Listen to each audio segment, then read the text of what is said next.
ভগবান আর ভুল, এই দুই একই অক্ষর দিয়ে শুরু হয়। শুধু তাই নয়, এদের দুজনের রাশিও সমান। এবারে আপনারা বলবেন যে ভগবান, ভুল, এদের মধ্যে কিভাবে মিল থাকতে পারে? অনেক বড় মিল আছে। না শুধু এ এক অক্ষর দিয়ে শুরু হয়, বরং এদের বিজয় মন্ত্রটাও এক। ভগবানকে মানুন, তাকে বিশ্বাস করুন, তাকে স্বীকার করুন। এটা করলে মনের দৃষ্টি থেকে ভগবানকে দেখা যায়, আর উনি আপনাকে সমৃদ্ধ করে তোলেন। ভুলের সাথেও এটাই ঘটে। নিজের ভুল স্বয়ং মেনে নিলে, স্বীকার করে নিলে, সব কিছুই স্পষ্টভাবে দেখতে পাবেন। যেদিন থেকে আপনি নিজের ভুল মেনে নিতে শিখবেন, সেদিন থেকে সেই ভুল শোধরানোর প্রক্রিয়াও শুরু হয়ে যাবে। আপনি বুঝে যাবেন নিজের ভুল কিভাবে শোধরাতে হয়। তাই মনে রাখবেন, নিজেকে শ্রেষ্ঠ করে তোলার জন্য নিজের ভুল স্বীকার করা অত্যন্ত প্রয়োজনীয়। এই জীবনে শান্তি আনার জন্য ঈশ্বরকে মেনে নেওয়া অত্যন্ত প্রয়োজনীয়।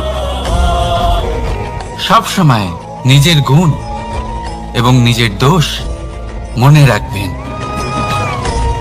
আজীবন সুখী থাকবেন। রাধা রাধা। পরীক্ষা এমন একটা শব্দ যেটা শুনে সংসারের বেশিরভাগ মানুষই ভয়ভীত হয়ে পড়েন। কারণটা কি? অসফলতার ভয়। পরীক্ষা এই শব্দের যদি আমি অন্য দিকটা দেখাই, তার তাৎপর্য এই নয় যে আপনার দুর্বলতা সবার সামনে তুলে ধরবে। এটা তো হলো সেই যুক্তি যা আপনার বল, সাহস, শক্তিগুলি সবার সম্মুখে তুলে ধরবে। আগে হ্যাঁ, এটাই হলো সেই যুক্তি। আপনি নিজেই কখনো দেখবেন, পরীক্ষার সময় আপনার অন্তরের অনেক গুণ বাইরে বেরিয়ে আসে। এমন কোন শক্তির উদ্ভব হয় যার বিষয়ে আপনি নিজেও জানতেন না, ঠিক কিনা? তাই এই পরীক্ষাকে কখনো ভয় পাবেন না। বিশ্বাসের সাথে নির্ভীক হয়ে এটার সম্মুখীন হন। দিনের শেষে এই পরীক্ষা শুধুই আপনাকে উজ্জ্বল করবে, আপনাকে আরো শ্রেষ্ঠ করে তুলবে। তাহলে আসুন আমার সাথে ভালোবেসে বলুন, রাধা রাধা। আমরা সব সময় চাই যে এই সংসার আমাদের জ্ঞানী বলবে, বুদ্ধিমান বলবে, বুঝদার বলবে, কিন্তু মূর্খ যেন কেউ না বলে। মূর্খ শব্দটা আমরা কেউ শুনতে চাই না, দূরে পালাতে থাকি।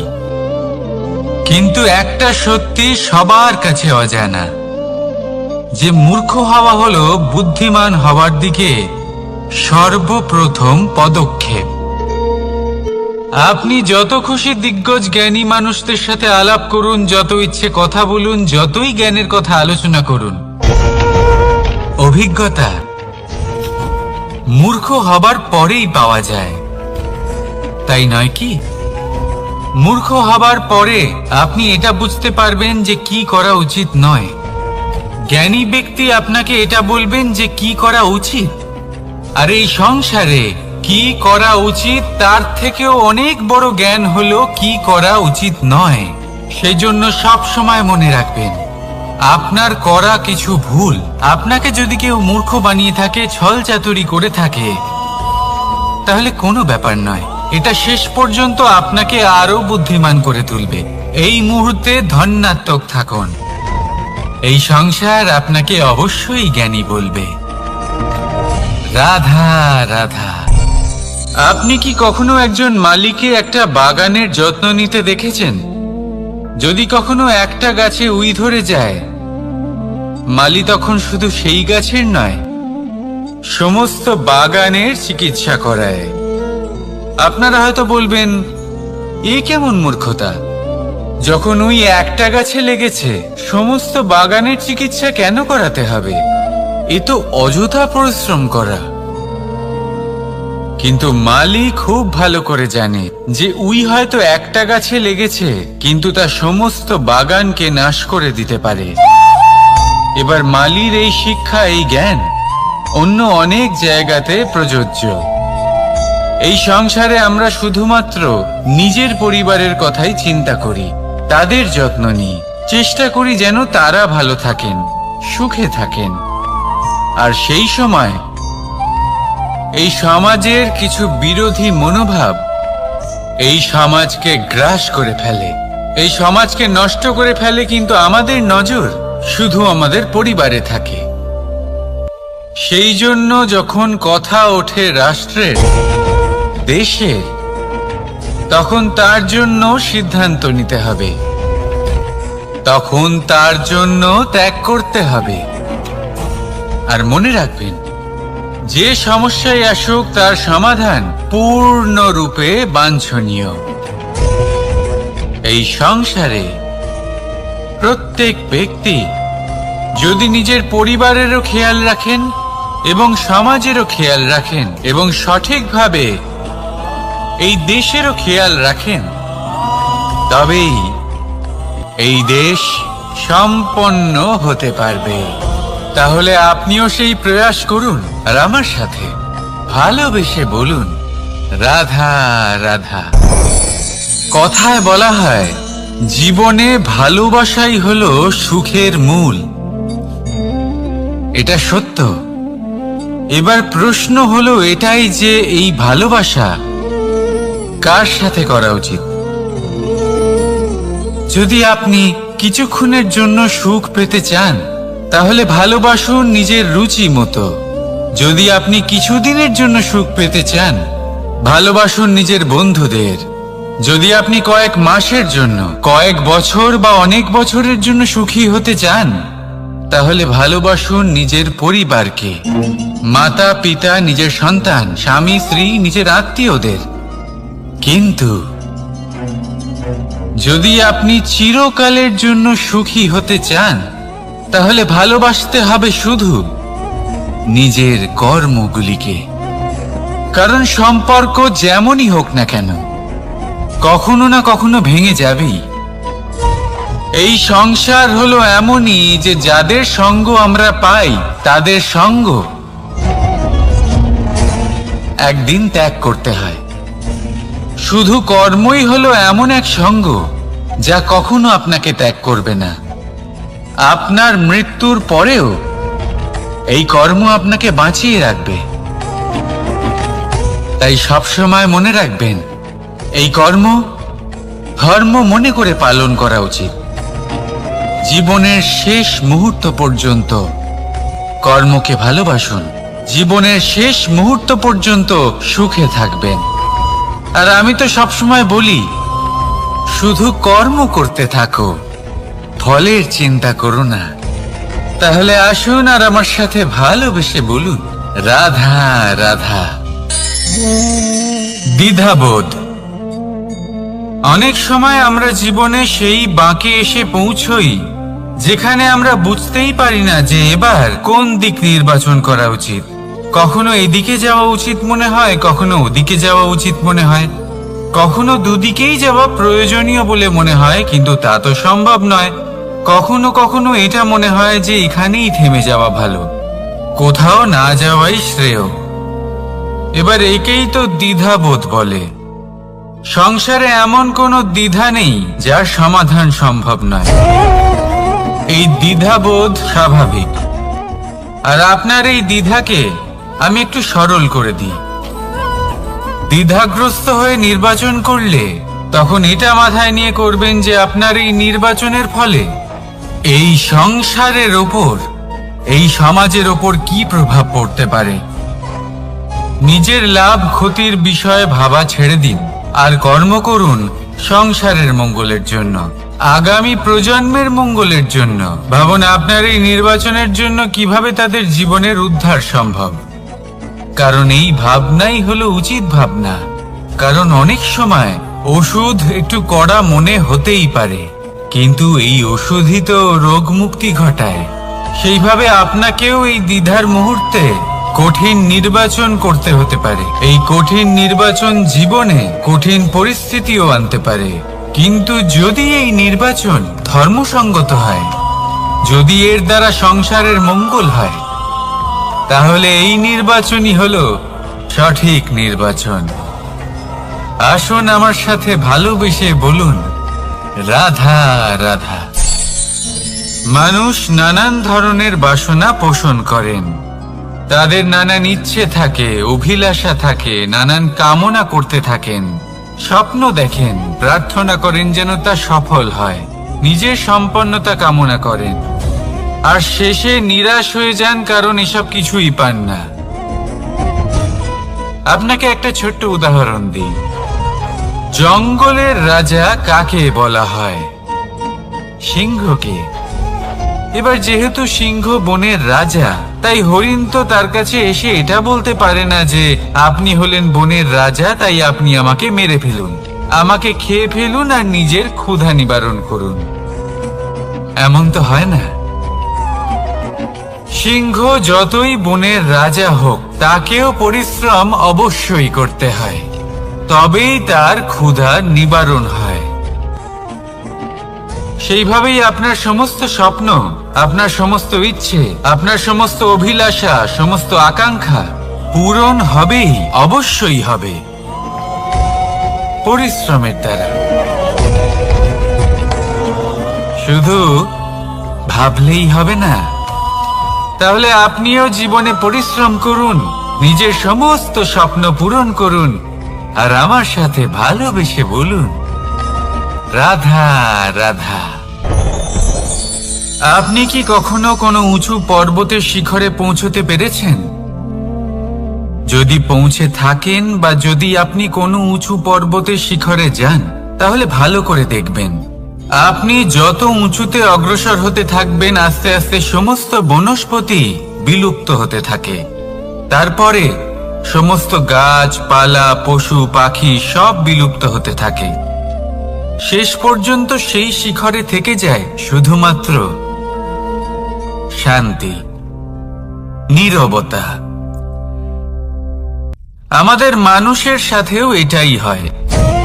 মানুষ যখন আত্মবিকাশের পথে অগ্রসর হতে থাকে এবং নিজের জীবনের শিখরে পৌঁছতে চায়, তখন তার একা থাকা অত্যন্ত প্রয়োজনীয় হয়। আর তাকে তখন ত্যাগ করতে হয় নিজের সুখ স্বাচ্ছন্দ্য, নিজের সম্পত্তি, নিজের সমৃদ্ধি, নিজের সৌন্দর্য। দেখুন, জীবনের শিখরে পৌঁছনো একেবারেই সহজ কাজ নয়।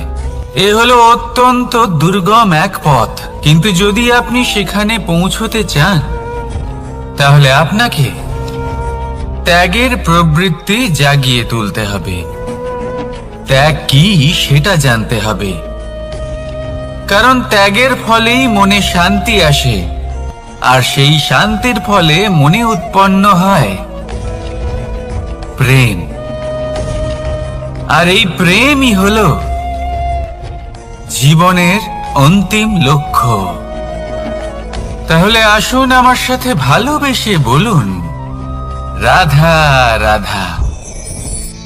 মানুষ বলেন প্রেমে অনেক শক্তি আছে, আর এটা সত্যিও বটে।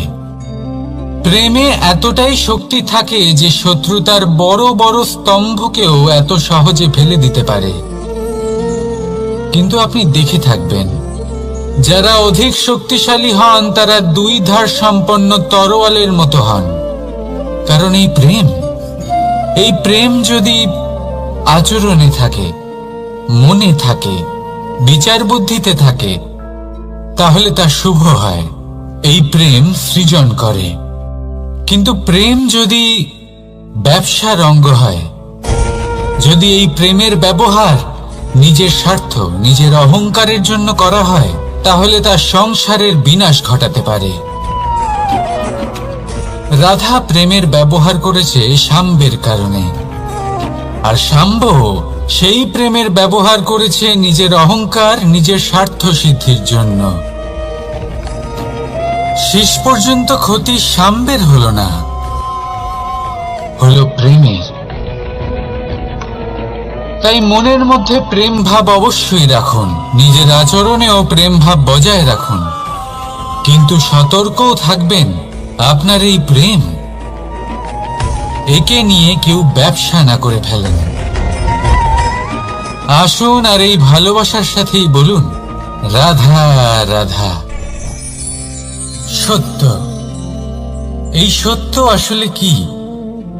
কেউ বলবেন যা অসত্য নয় তাই হলো সত্য, কেউ বলবেন সেটা যার ভিত্তিতে আমরা বেঁচে আছি তাই হলো সত্য। কিন্তু সত্য আসলে কি? তার থেকেও বেশি গুরুত্বপূর্ণ হলো এটা বুঝতে পারা যে সত্যের ব্যবহার কিভাবে করা উচিত। যদি আপনার কাছে সত্য থাকে বা আপনি সত্য জেনে থাকেন আর আপনি তার ব্যবহার করেন, সদ্ব্যবহার করেন সংসারের জন্য, তাহলে আপনি এই সমস্ত সংসারের অনেক ঊর্ধ্বে চলে যাবেন। কিন্তু যদি আপনি সত্য জানেন আর তার দুর্ব্যবহার করেন, তাহলে আপনি সমস্ত সংসারের পক্ষে ক্ষতিকারক হয়ে উঠতে পারেন। তাই মনে রাখবেন, সত্য যতটাই কোমল, অর্ধ সত্য হলো ততটাই কঠোর। এই অর্ধ সত্য সমস্ত সংসারের বিনাশ ঘটাতে পারে। সেই জন্য জীবনে সত্যের বিষয়ে সম্পূর্ণ সত্য জানতে শিখুন, এ হলো অত্যন্ত গুরুত্বপূর্ণ। এই সত্য তার নিজস্ব দাবি হলো আপনি সাবধানে থাকুন। তাহলে আসুন আর আমার সাথে ভালোবেসে বলুন, রাধা রাধা। পঞ্চমহাভূত জীবন রচনায় এর অবদান অনস্বীকার্য। এই পঞ্চমহাভূত আসলে কি? জল, বায়ু, অগ্নি, মাটি আর আকাশ। এবার শুধুমাত্র জীবন রচনায় এর অবদান আছে তা নয়, শুধু শরীর রচনাতে এর যোগদান আছে তা নয়, বরং এরা হলো আমাদের জীবনের সবথেকে বড় শিক্ষক। এবার আপনারা সকলে চমকে যাবেন, হয়তো আপনারা এই দৃষ্টিভঙ্গি দিয়ে কখনো দেখেননি। আমি আজ আপনাদের বোঝাবো। এদের মধ্যে সবথেকে বড় তত্ত্ব জল। এ আমাদের কি শেখাচ্ছে? এই জল, এর নামই হলো জল, কিন্তু এ কখনোই আমাদের জ্বালায় না, আমাদের জ্বলনের কারণ হয় না। তাহলে কি করে? আমাদের তৃষ্ণা মেটায়, আমাদের শীতলতা প্রদান করে, জীবন দান করে। এর দ্বারা আমরা কি শিক্ষা লাভ করি?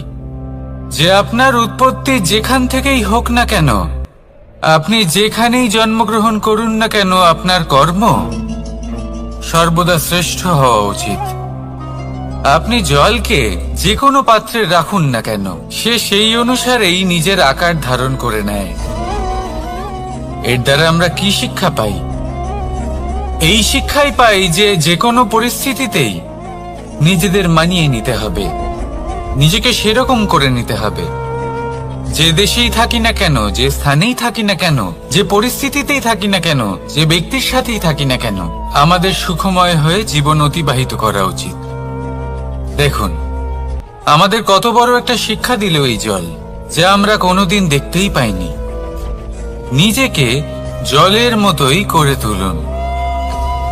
সুখের ধারায় স্বাচ্ছন্দ্যে প্রবাহমান হতে থাকবেন আপনি। নিজের আকারকে ভেঙে ফেলুন, নিজের সীমা লঙ্ঘন করুন। আপনি অবশ্যই একদিন মহানুভবতা অনুভব করবেন।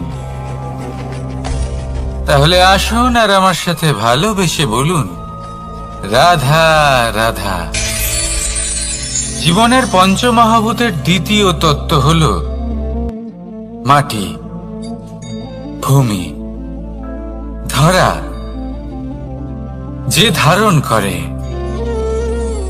যা আমাদের সকলকে ধারণ করে, ভালো হোক বা মন্দ, নিজের কর্তব্য পালন করে। আর এটাই শিক্ষা আমাদের জন্য।